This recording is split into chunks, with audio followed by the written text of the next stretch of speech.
आदाब, सत श्री अकाल। मैं हूं देवेंद्र मिश्रा और डीएनए न्यूज़ में आपका स्वागत है। मीडिया की चौपाल, जी हां, मीडिया की चौपाल में हम शहर के प्रतिष्ठित पत्रकारों का बेबाक नज़रिया जानते हैं और एक खास विषय को लेकर जो आप सबसे जुड़े हो, आप सबको प्रभावित करने वाले मुद्दे हों। आज का हमारा विषय है भूपेश सरकार के 3 साल बेमिसाल या बदहाल।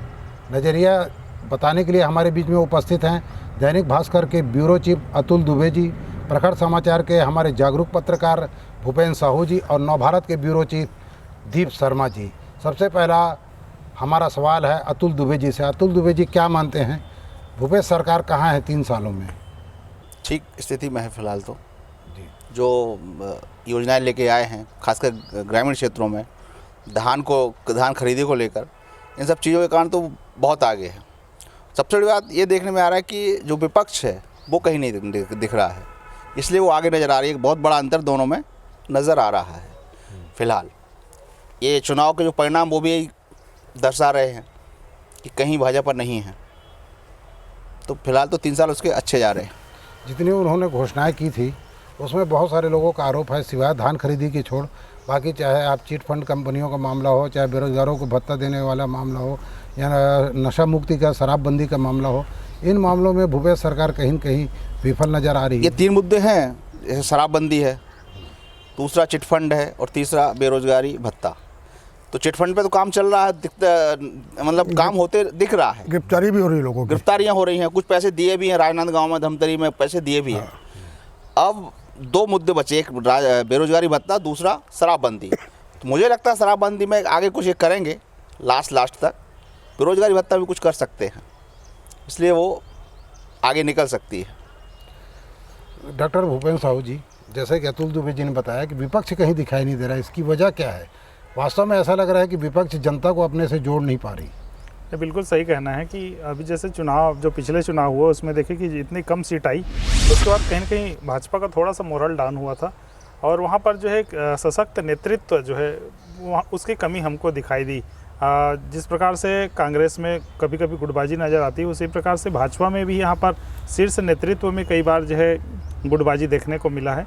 चाहे वो कहें कि एक्स CM कहें या जो भी अध्यक्ष कहें, सारा चीज़ जो है हमको वहाँ पर दिखाई दिया। अभी जो मुद्दे हैं उसको भुनाने में थोड़े से भाजपाई असफल से हो जाते हैं, इसी कारण से काफ़ी गैप वाकई दिख रहा है। ये बहुत तेज़ी से भूपेश सरकार जो है घोषणाएँ कर रही है, चाहे वो उनके पास फंड भी क्यों ना हो, कर्जे लेकर के लोगों को संतुष्ट कर रहे हैं। तो वहाँ पर क्या जनता थोड़ी सी आकर्षित हो रही है और उस आकर्षण को पीछे करने में जो है भाजपा वहाँ पर से असफल से साबित हो रही है। दीप शर्मा जी, जहाँ भूपेश सरकार की उपलब्धियों की बात होती है वही कई आरोप लगते हैं, चाहे रेत का मामला हो या दूसरे खनिज का मामला हो या फिर 1-2 भ्रष्टाचार के भी मामले सामने में आए, नान से लेके अलग घोटाला वाला।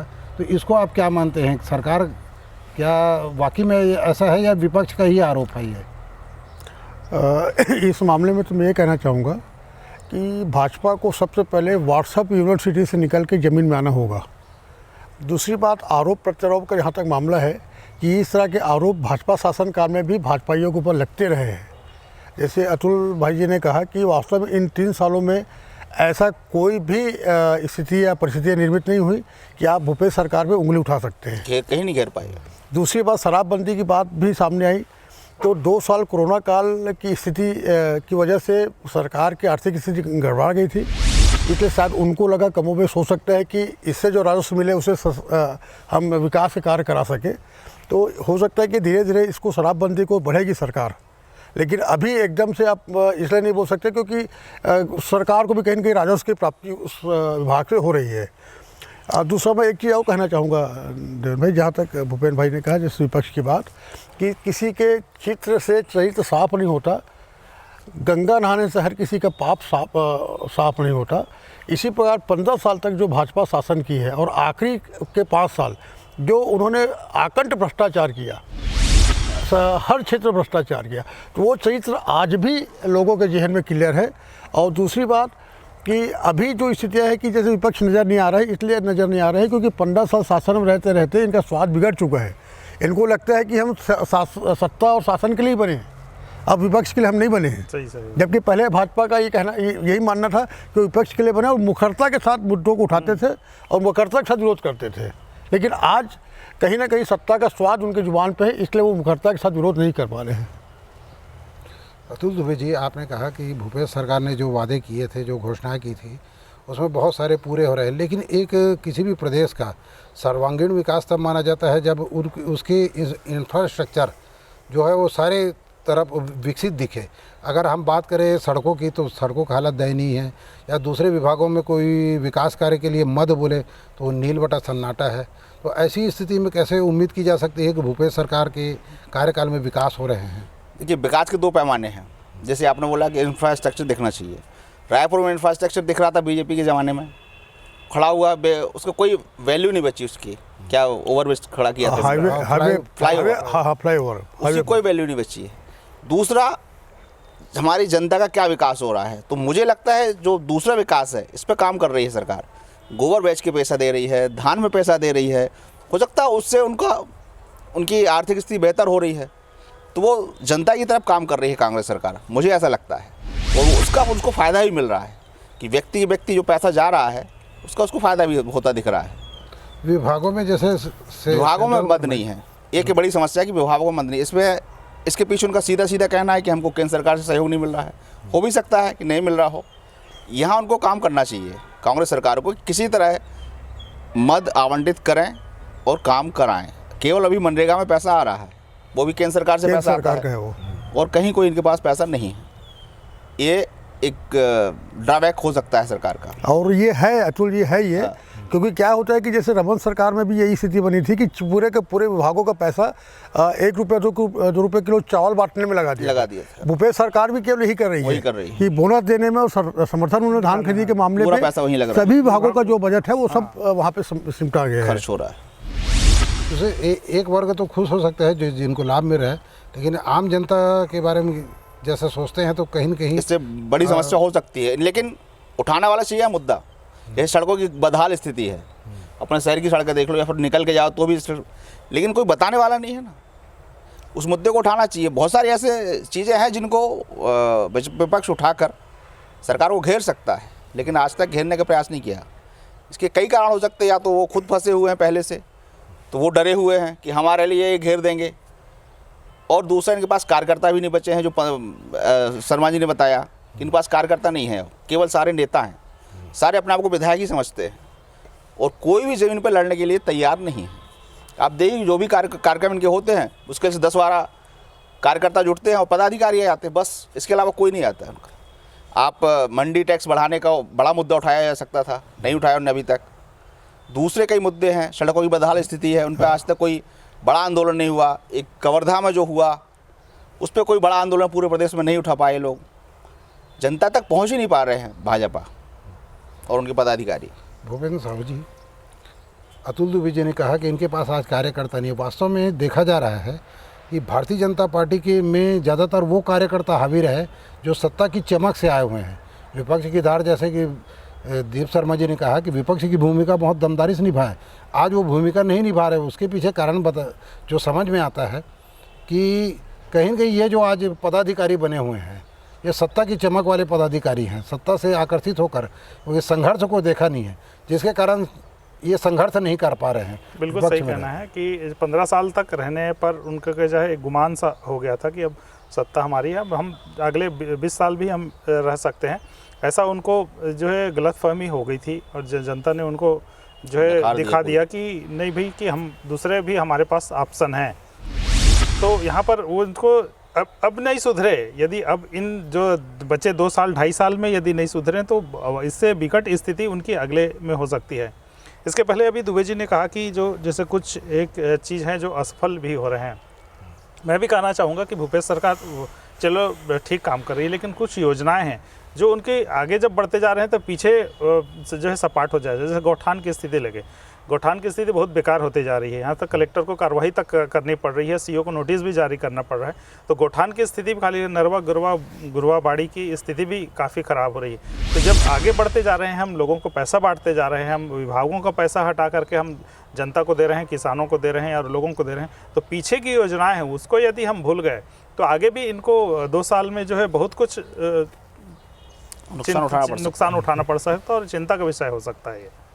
दीप शर्मा जी, आने वाले 2 सालों में भूपेश सरकार को ऐसे कौन से कार्यक्रम करना चाहिए जिसके चलते इनकी वापसी हो सके?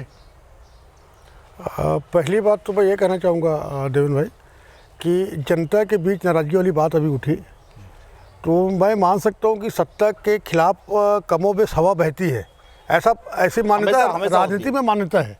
लेकिन अगर अपन विधानसभा चुनाव के बाद के उपचुनाव, विधानसभा का उपचुनाव हो, चाहे 15 शहर में 13 में कांग्रेस का कब्जा हो, शहरी सत्ता की बात करें, या उसके पहले नगरीय निकाय के चुनाव, पंचायत चुनाव की बात करें, उस पर भी कांग्रेस का कब्जा हुआ, तो इससे ऐसा लगता है कि कहीं कांग्रेस को लेके या कांग्रेस सरकार को लेके लोगों में नाराज़गी वाली बात तो बहुत ज़्यादा नजर नहीं आ रही है। नहीं।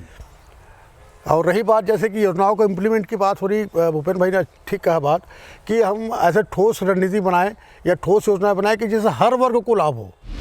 केवल अभी ये लग रहा है कि किसान और मजदूर वर्ग को ही लाभ हो रहा है सरकार का, लेकिन आम लोग जो है, मिडिल क्लास के लोग हैं, ये आज भी लाभ से वंचित हैं या सुविधाओं से वंचित हैं। तो ऐसे वर्गों के लिए भी सरकार को ठोस रणनीति बना के उसका क्रियान्वयन करना होगा। अतुल दुबे जी, भूपेश सरकार के पास गिनाने के लिए बहुत सारी उपलब्धियां हैं और लोग मान भी रहे हैं, क्योंकि जैसे दीप भाई ने बताया कि जो परिणाम आ रहे हैं, बात के जो चुनाव परिणाम आ रहे हैं, हम उपचुनाव के परिणाम हैं, वो कांग्रेस के पक्ष में है, मतलब जनता कहीं न कहीं संतुष्ट है।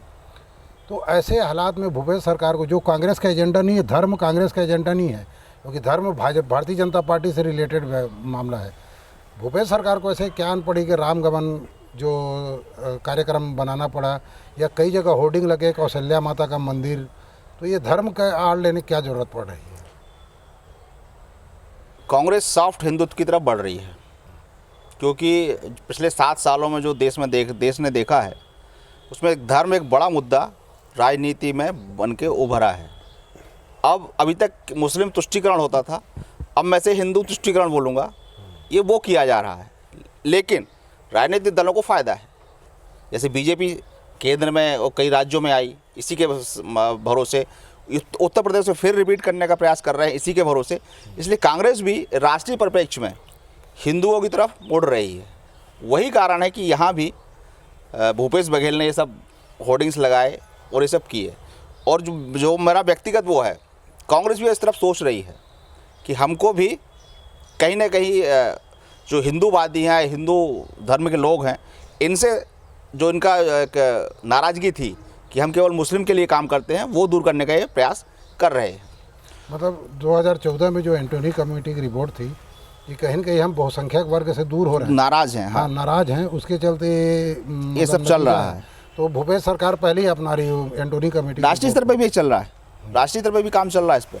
लेकिन चूंकि यहाँ सरकार है तो यहाँ देखने में आ रहा है, राष्ट्रीय स्तर पर भी काम कर रहे हैं कांग्रेस। इसलिए जैसे राहुल गांधी को आप देखिए, मंदिरों में जाते हैं, प्रियंका गांधी गंगा में जाके नहाती हैं, इसकी ज़रूरत नहीं, लेकिन वो दिखा रहे हैं सब चीज़ें। और जो परिणाम आ रहे हैं अपने यहाँ, उसके फ़ायदा भी मिल रहा है उनको। जैसे उन्होंने कवर्धा बहुत जल्दी पूरा ख़त्म कर दिया मामला, उसको विपक्ष उठा सकता था लेकिन नहीं उठा पाए, सारे मामले को उन्होंने समाप्त कर दिया जल्दी से। वो सॉफ्ट हिंदुत्व की तरफ कांग्रेस बढ़ रही है, बढ़ चुकी है। और दीप भाई, अंत में आपसे एक सवाल है, भारतीय जनता पार्टी को ऐसे कौन से मुद्दे उठाने चाहिए जिसके चलते जनता एक बार और मौका दे उनको, या जनता का विश्वास उनके ऊपर बढ़े? ऐसे कौन से मुद्दे हैं जहां भूपेश सरकार चूक रही है? मुद्दे उठाने लिए बात जहाँ तक है, मुद्दे आपको बैठे बैठे घर पे आके कोई परोस के नहीं देगा। आपको उसके लिए ज़रूरी है कि लोगों के बीच जाए, लोगों के दुख दर्द को जाने, उनसे अवगत हों, उनका समाधान की कोशिश कीजिए। समाधान नहीं हो तो उस समाधान के बाद आंदोलन कीजिए। भाजपा इन सब चीज़ों से अभी अपने आप को दूर कर रखी है।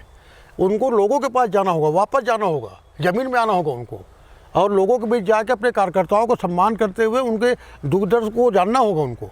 और जब तक आप इस तरह का काम नहीं करेंगे, फील्ड वर्क नहीं करेंगे, ज़मीनी हकीकत से अवगत नहीं होंगे, रूबरू नहीं होंगे, तब तक आपका वापस खड़े हो पाना फिलहाल अभी मुश्किल नज़र आ रहा है। मैं इसमें जोड़ना चाहूँगा कि अभी जो कुर्मत राय में हुआ 2-3 दिन पहले धान खरीदे में विवाद हुआ था, उसमें पता चला है कि वो धान किसी भाजपा नेता या पदाधिकारी की थी। तो ये जनता के लिए कभी खड़े नहीं होते। यदि ये प्रयास करें कि केंद्र सरकार उसना चावल खरीदे, क्योंकि सारे लोग बड़ी प्रयास करेंगे प्रदेश के, ऐसा नहीं कि वो बात ना माने केंद्र सरकार, लेकिन प्रयास नहीं हो रहा है उस स्तर पे। उसना चावल यदि खरीदे जाए तो जो हमारे किसानों की धान खराब हुई वो भी खरीद ली जाएगी, लेकिन वो भी नहीं खरीदी जा रही है। विवाद काहे पे कर रहे हैं, कोई जिला पंचायत सदस्य था, उसकी धान नहीं खरीदी गई थी, इसलिए उन्होंने विवाद किया था वहाँ। दोनों में बेसिक अंतर अतुल भाई, मैं जहाँ तक देखा कि भाजपा का 15 साल भी देखें, कुछ कमियों को अपन छोड़ दिया जाए तो कहीं ना कहीं सत्ता का केंद्रीकरण था भाजपा के पास, मतलब मंत्रियों को ही फुल पावर थे। आज के तारीख में जो देखने का आ रहा है कांग्रेस के अंदर में केवल पावर केंद्रीकरण हो गया, सीएम तक केंद्रित हो गया। मंत्री तो खैर जैसे बता रहे कि डमी की स्थिति में है, तो ये बहुत बड़ा ड्रॉबैक है कांग्रेस का। लेकिन भाजपा इस मुद्दे को नहीं बना पा रही। सारी शक्तियां सीएम के पास केंद्रित हैं, सारे निर्णय सीएम खुद ले रहे हैं, ना कुछ विधायकों के पास है, ना कुछ मंत्रियों के पास है, ना कुछ अफसरों के पास है।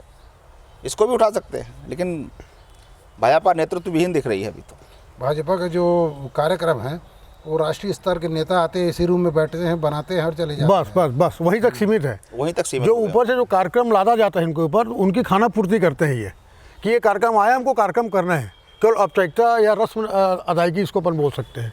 लेकिन खुद भी लोगों के बीच जाके या लोगों से छोटे मुद्दे हैं, लोगों के स्थानीय मुद्दे उठा सकते हैं खुद के। सड़क, पानी, बिजली, नल, इन पे संघर्ष करना भाजपा कार्यकर्ता। धान खरीद में कहीं गड़बड़ी, उस पर कार्यकर्ता। जरूरी नहीं कि पूर्व सीएम रमन सिंह यहाँ लड़ने के लिए आए। जो स्थानीय कार्यकर्ता है, स्थानीय जिलाध्यक्ष, स्थानीय मंडल अध्यक्ष, वो लड़ाई करे तो लोगों में लगे कि हमारे ये लड़ रहे हैं, तो भाजपा आगे बढ़ सकती है। लेकिन ऐसा कहीं दिख नहीं। अच्छा, दिलचस्प बात ये है अतुल भाई कि सोसाइटियों में भी जो थोड़ी बहुत अव्यवस्था है ना, उनको किसान उठा रहे हैं। हाँ, वहाँ भी भाजपा नजर नहीं आ रही है, जबकि ये तो मुद्दा भाजपा को उठाना चाहिए, वहाँ भी नजर। मुझे लगता है जो भाजपा कार्यकर्ता या नेता हैं वो कहीं ना कहीं ऐसे कामों में लिप्त हैं कि वो कुछ उठाएंगे तो फंस जाएंगे। इसलिए सब केवल अपने धंधे कर रहे हैं और इंतजार कर रहे हैं कि कांग्रेस कब असफल हो और हमको कब सत्ता मिले। इसी इंतजार में बैठे हुए हैं। भाग से छीका टूटे वाली, बस इसी इंतजार में वो बैठे हुए हैं। मुझे नहीं लगता ये जो सीटें आई हैं ये कांग्रेस की सफलता से ज़्यादा भाजपा का नकारापन है। कहीं लड़ती नजर नहीं आई। आप देखिए, आप जबकि आप विपक्ष में थे, आपको ज़्यादा मजबूती से लड़ना चाहिए, अच्छे उम्मीदवार लाने चाहिए, लेकिन कहीं मुझे लड़ती नजर नहीं आई पूरे प्रदेश में नगर चुनाव में जो हुए हैं अभी। ये नकारापन ज़्यादा है। प्रत्याशी चयन भी किए तो आंख मूंद के किए, खुद का ही देख लो आप। सारे हाँ, किस टाइप के व्यक्तियों जबकि आप विपक्ष में थे, आपको अच्छे लोग लाने चाहिए कि जिनका संपर्क हो, दिखना चाहिए वहाँ लोगों से संपर्क हो, अच्छा काम किया हो कहीं उनने, या किसी और क्षेत्र में अच्छा काम किया हो, लेकिन ऐसा कहीं दिखा नहीं। जमीनी कार्यकर्ता चुक जा रहे हैं। हाँ। 15 साल तक जो कांग्रेस में स्थिति थी, कमजोर स्थिति है कि उनके पास कोई चेहरा नहीं था कि जिसके बलबूते पे सत्ता में आ सके। कमोबेश स्थिति आज भाजपा के पास है, वही स्थिति हो गई है कि उनके पास कोई ऐसा चमकदार चेहरा नहीं है कि जिसके बलबूते पे वापसी हो सके, वो भुना सके। तो ये था मीडिया के चौपाल, जिसमें हमारे पत्रकारों ने, हमारे मेहमानों ने, हमारे आदरणीय जनों ने अपने अपने बेबाक विचार रखे, अपना नज़रिया रखा और भूपेश सरकार के बारे में यही एक विचार उभर कर सामने आया कि अगर हम 2018 की स्थिति को देखते हैं तो लगता है कि बहुत कुछ उपलब्धियां हैं, लेकिन जब 2023 की ओर आगे की ओर देखते हैं तो लगता है अभी भूपेश सरकार को बहुत कुछ काम करना बाकी है। हम इन्हीं उम्मीदों के साथ आपसे लेते हैं विदा। फिर मिलते हैं मीडिया की चौपाल में एक नए मुद्दे के साथ, एक नए विषय को लेकर, नए मेहमानों के साथ। जय हिंद, जय भारत, जय छत्तीसगढ़।